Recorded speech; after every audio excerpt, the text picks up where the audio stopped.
मान्यवर, सोचना है आपको, मनुष्य से इतनी गहरी नफरत है आपको, पत्थरों की पूजा करते हो।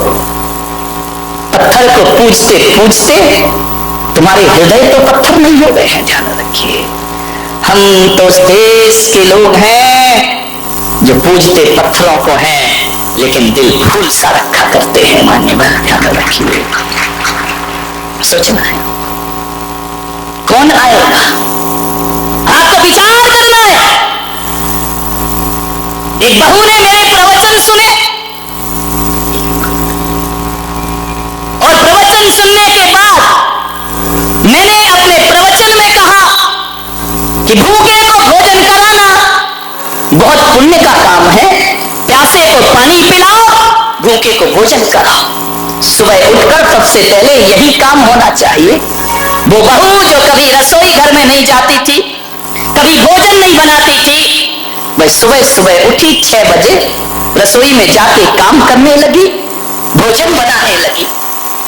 भोजन बनाने के बाद उसने परिवार के सभी लोगों से कहा कि आप भोजन करिए, आप भोजन करिए। लोगों ने कहा आज तुझे क्या हो गया है, रोज तो सास कराती थी, रोज जेठानी बनाती थी, आज तुझे क्या हो गया? बोले बस एक प्रवचन में मेरी जिंदगी बदल गई, अब आप लोग भोजन करिए। बोले क्यों? बोले जब तक सब भोजन ना कर लेंगे तब तक मैं खाना खाने वाली नहीं हूं। बोले ऐसा क्या हो गया? बोले महाराज ने कहा है भूखों को भोजन कराओ तो पुण्य लगता है। हाँ, तुम लोग सही अर्थ कभी नहीं लगा सकते। तुम्हारी नजरों में सास ससुर सब भिखारी हो गए हैं ना, ध्यान रखना। उस बहू से सास ने कहा कि पागल हो गई, हमें क्या समझ रखा है? बोले महाराज ने कहा है कि भूखे को भोजन कराओ, प्यासे को पानी पिलाओ, पुण्य लगेगा। तो सास की नजरें तल्ला गई। उसने कहा तूने हमें क्या समझ रखा है, हम कोई भिखमंगे हैं? उसने कहा नहीं मां, तुम तो मेरी मां हो, जगत जननी जगदम्बा हो, लेकिन मैं आपसे इतना निवेदन करती हूं कि उस प्रवचन का अर्थ मैंने यही लगाया कि ये जरूरी नहीं है कि दरवाजे पे भिखारी खड़ा हो उसे खिलाना पुण्य है। मेरी माँ, तुम रात में अन्न जल का त्याग करके सोती हो, आप भी रात भर से भूखी हो, भिखारी को भोजन बाद में मिलेगा, पहले मेरी घर की देवी को भोजन प्राप्त होगा, पहले घर की देवी को मैं भोजन दूंगी, तब मुझे हकीकत में पुण्य का लाभ। ध्यान रखिए, पड़ोसियों को देने से पुण्य लगता है क्या? अकेले भिखारी को देने से? घर में लोग भी तो भूखे होते हैं ना। मेरे भाई, आप विचार करना है, पुण्य कमाने के कई तरीके हुआ करते हैं। उस दिन से बहू ने संकल्प कर लिया कि नहीं, अब सबसे मैं लास्ट में भोजन करूंगी। तो बोले तू आखिरी में भोजन क्यों करती है? बोले जैसे देवता को चढ़ाने के बाद प्रसाद लिया जाता है, पूरा परिवार भोजन करे, मैं परिवार की पुजारिन हूँ, सबसे आखिरी में प्रसाद ग्रहण करती हूँ। यही मेरे जीवन का एक आदर्श हुआ करता है। घरों को आदर्श बनाओ, घरों को उजाड़ो मत, घरों को बर्बाद मत करो, जिंदगी को स्वर्ग बनाने का प्रयास करें। एक लड़का था गरीब, बहुत गरीब, उसकी एक विधवा मां थी, बड़ी दुखी थी। उसने कहा मैंने तो अपना विधवापना गुजार दिया, मेरे ना पति है, एक इकलौता लड़का है। उसने कहा मैं करूं क्या, मेरे बाद इस लड़के का क्या होगा? ना मैं इसे पढ़ा पाई, ना मैं इसे लिखा पाई, मेरे पास इतना पैसा ही नहीं था। एक झोपड़ी में रहती थी गांव के बाहर। उस बुढ़िया को पता चला कि जंगल में कोई पहुंचे हुए संत पधारे हैं। उसने बच्चे से कहा कि बेटा एक काम कर, बहुत पहुंचे हुए संत जंगल में आए हैं, जा उनसे कुछ पूछा। उसने कहा मां, संत क्या करेंगे, हमारे बुरे दिन हैं, संत क्या कर सकते हैं? बोले बेटा संत कुछ ना करे, वो हमें कुछ नहीं देंगे, लेकिन मेरी आत्मा बोल रही है कि संत के पास जरूर जाओ, वो तुम्हें कुछ दे या ना दे, लेकिन तुमसे कुछ लेने वाले भी नहीं है। जाओ संत के पास, जाने में फायदा हो या ना हो, लेकिन एक बात मान लेना बारामती वालों, संतों के पास जाने से नुकसान कुछ नहीं हुआ करता है, फायदा हो या ना हो, ध्यान रखिए, कोई नुकसान नहीं होगा। जाओ बेटा, कुछ मत मांगना, बस मेरा एक प्रश्न पूछ लेना, बच्चे ने कहा, माँ क्यों परेशान होती है, मैं खुश हूं ना गरीबी में। बोले बस बेटा जाकर इतना पूछ ले, मेरा कहना मान ले, बहुत बड़े संत है, जाकर इतना पूछना। देख मैं तुझे पढ़ा नहीं पाई, लिखा नहीं पाई, लेकिन तुझे संस्कार जरूर दे रही हूं, जाकर के इतना पूछना। संत से ये मत कहना कि हमारी गरीबी मिटा दो, बस इतना सा प्रश्न कर लेना कि संत जी हमारे बुरे दिन दूर होंगे या नहीं होंगे, कब होंगे हमारे बुरे दिन दूर। बच्चे ने कहा, माँ तू परेशान मत हो। बोले बेटा तू जा, मेरी आज्ञा मान। क्या करता, माँ का आदेश, चला गया संत से प्रश्न पूछने। बड़ी दूर जाना था, गरीब के घर ना गाड़ी होती, ना मोटर होती, ना कार होती है, पैदल ही चला जा रहा है। शाम होने आई, एक गांव में पहुंचा, नगर सेठानी दरवाजे पर थी। जाकर के इस बच्चे ने कहा कि माँ रात हो रही है, मुझे जाना दूर है, तुम्हारे घर में मुझे सहारा मिलेगा, एक रात सोने का अवसर दे दो, कहीं भी मुझे सुला दो, जहां गाय बनती हो वहां मुझे सुला दो, बस एक रात सहारा दे दो। उस सेठानी को थोड़ी दया आई, उसने कहा बच्चे आओ रात सो जाओ। वो पुराना जमाना था, आज तो रिश्तेदार को भी सुलाना खतरे से खाली नहीं है मेरे भाई, ना जाने क्या उठा के ले जाए। उसने कहा बेटा आराम से सो जाओ, कोई दिक्कत नहीं है, विश्राम करो, कुछ खाओगे? उसने कहा नहीं माँ, बस तूने मुझे 4 दीवार एक छत दे दी, बड़ा उपकार मानूंगा तुम्हारा। सुबह उठा चलने लगा। सेठानी ने कहा बेटा ये तो बताओ तुम जा कहाँ रहे हो? बोले मेरी माँ ने भेजा है, एक बहुत बड़े संत आए हैं, एक प्रश्न लेकर भेजा है कि जाओ पूछना कि हमारे बुरे दिन दूर होंगे या। सेठानी ने कहा बेटा एक प्रश्न मेरा भी पूछ लेगा। अरे उसने कहा आप तो इतनी धनवान है, इतनी बड़ी हवेली में रहती है, आपको भी कोई प्रश्न है क्या? बोले बेटा मेरा एक प्रश्न पूछ लेना। उसने कहा जा रहा हूं, आपने उपकार किया है, एक प्रश्न तुम्हारा पूछ लूंगा।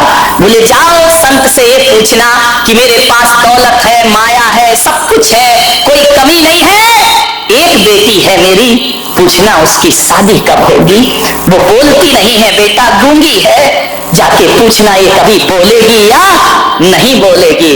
उसने कहा पूछ लूंगा। आगे बढ़ा, एक किसान का खेत पड़ा, 12 बजे, भूख लगी। किसान से बोला कि मुझे भूख लगी है। किसान दयालु था, घर से रोटी आई थी, चटनी आई थी, भाजी आई थी। उसने कहा आ बेटा तू भी खा ले और मैं भी खा लेता हूँ।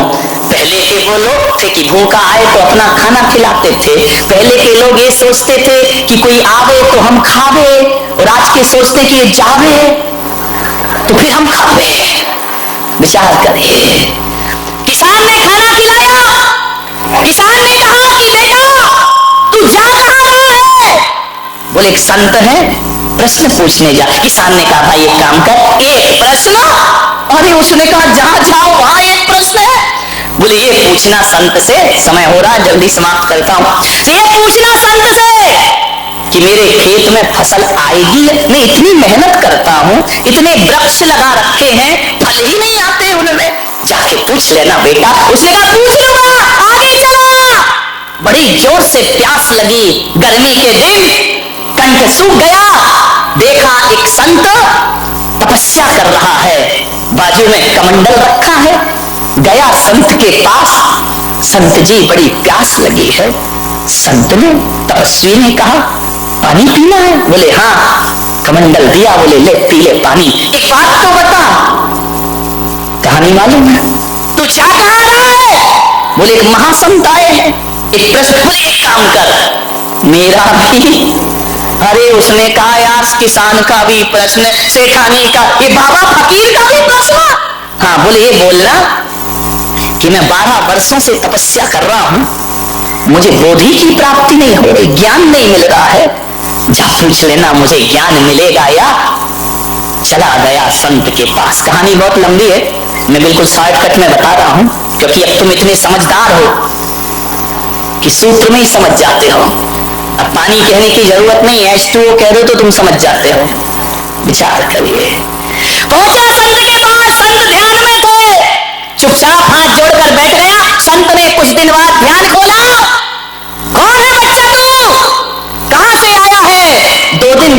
चल के आया हूं बाबा जी, प्रश्न पूछना है मुझे आपसे। आप बहुत पहुंचे हुए संत हैं। संत ने कहा ध्यान के बाद ही मैं उत्तर देता हूं, तो सही समय पे आया है। लेकिन बच्चे, मेरा एक नियम है।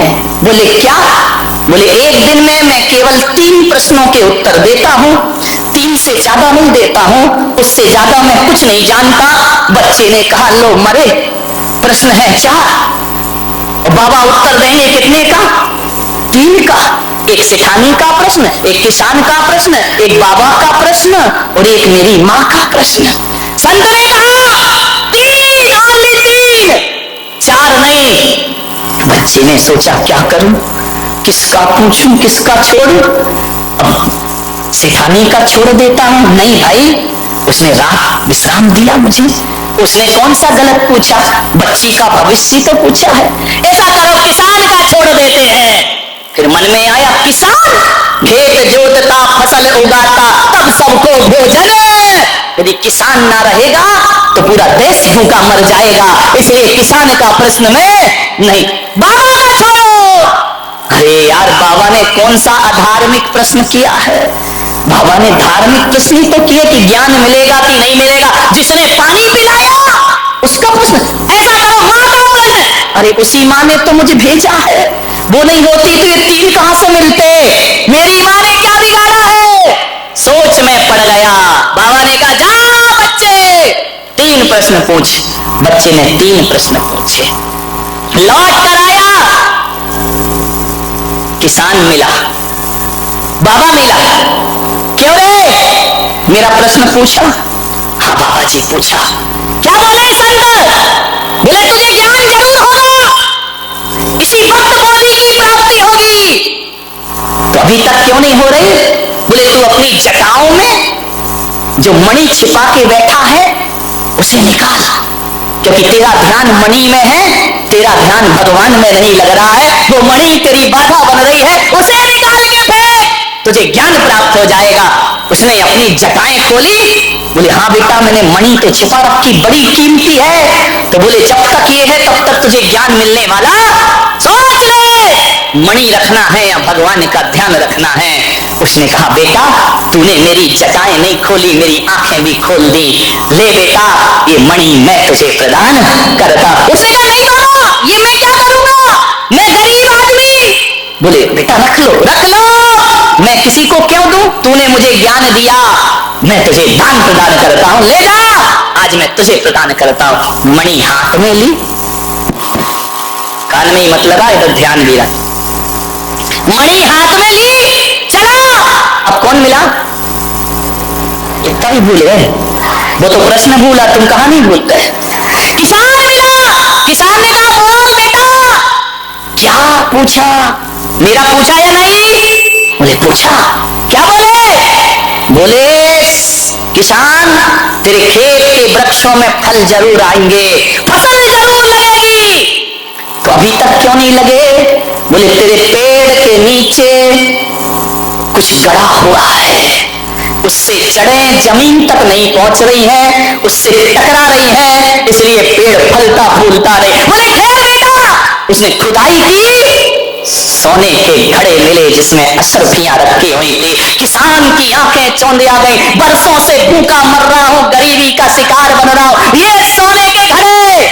उसने कहा बेटा तेरा बड़ा उपकार। बोले उपकार तो आपका, आपने मुझे रोटी दी थी। बोले नहीं बेटा, तूने घड़े दी, एक काम कर बेटा, ये सोने के घड़े मैं तुझे प्रदान। अरे बोले मैं क्या करूंगा? आप किसान है, आपकी जमीन पे आपका हक है। बोले बेटा सोना से ज्यादा कीमती तो जमीन हुआ करती है, धरती हुआ करती है। सोना आज है कल खत्म हो जाएगा, जमीन पर फसलें आएंगी, किसान हमेशा माला माल रहेगा। मुझे इसकी जरूरत नहीं, इस पे तेरा बैलगाड़ी बुलाई, सोने के घड़े रखे, उसे बिठाया, चल दिया। किसका घर पड़ा है? कौन बोला? शांति सेठ का। सेठानी का घर पड़ा, बैलगाड़ी रुकी, सेठानी निकल के आई। क्यों रे? पैदल गया था, बैलगाड़ी ये क्या भरा है पीछे? बोले मुझे नहीं मालूम अम्मा, मेरा प्रश्न पूछा? बोले हाँ पूछा। क्या बताया? बोले तेरी लड़की की शादी जरूर होगी। जरूर होगी? बोले हाँ, कब होगी? बोले जिस लड़के को देखकर तेरी लड़की की आवाज वापिस आ जाए वही उसका पति होगा। इतने में पीछे से लड़की दौड़ी आई, लड़के पे निगाह पड़ी, उसने आवाज लगाई, अम्मा मैं बोलने लगी हूँ। अम्मा ने कहा हो गया बेड़ा, पगड़ा दूल्हा बनाया। कौन बोला विठ्ठल काश हम होते। कोई नगर सेठ का लाव लश्कर जा रहा होगा, दूल्हा बना लड़का, दुल्हन उतर रही है। माँ ने पूछा कहां से पधारे हैं आप? बोले पधारा नहीं, मैं तेरा बेटा। तू मेरा बेटा? पागल, ये कहां से चुराया? अब गरीब क्या सोचे भाई, तू वापिस कर क्या? मैंने तुझे मना किया, मैंने तुझे संत के पास भेजा था। बोल मेरा प्रश्न पूछा या नहीं पूछा? बोले माँ प्रश्न तो नहीं पूछा लेकिन उत्तर साथ लेकर आया हूं। बोले क्या साथ लेकर आया है? बोले माँ देख, आज मुझे लगा कि अमीरों के घर में पैदा होके बड़ी बड़ी डिग्रियां लेकर भी आदमी वो संस्कार नहीं पाता जो माँ तुझ गरीब माँ से मैंने संस्कार प्राप्त किए हैं। माँ मैं संत के पास पहुंचा, संत ने कहा 4 में से 3 प्रश्न पूछना, 1 प्रश्न छोड़ देना। बेटा किसका प्रश्न छोड़ा? माँ तेरा प्रश्न छोड़ा। बोले क्यों? बोले मेरे मन में आया कि अपने लिए तो सब जीते हैं, दूसरों के लिए जीकर देखो जीवन कैसा हुआ करता है। मैंने अपना स्वार्थ छोड़ दिया माँ। और देख माँ तेरा प्रश्न क्या छोड़ा? मैंने अपना स्वार्थ छोड़ा, उसका परिणाम आज ये सब संपदा लेकर तेरे घर में आया हूँ माँ। ये जो भी मिला है तेरे प्रश्न ना पूछने से मिला है, ध्यान रखिए। मान्यवर निजी स्वार्थ छोड़ करके जीने का प्रयास करो। जो मांगने से नहीं मिलता वो लुटाने से प्राप्त हो जाया करता है, ध्यान रखिए।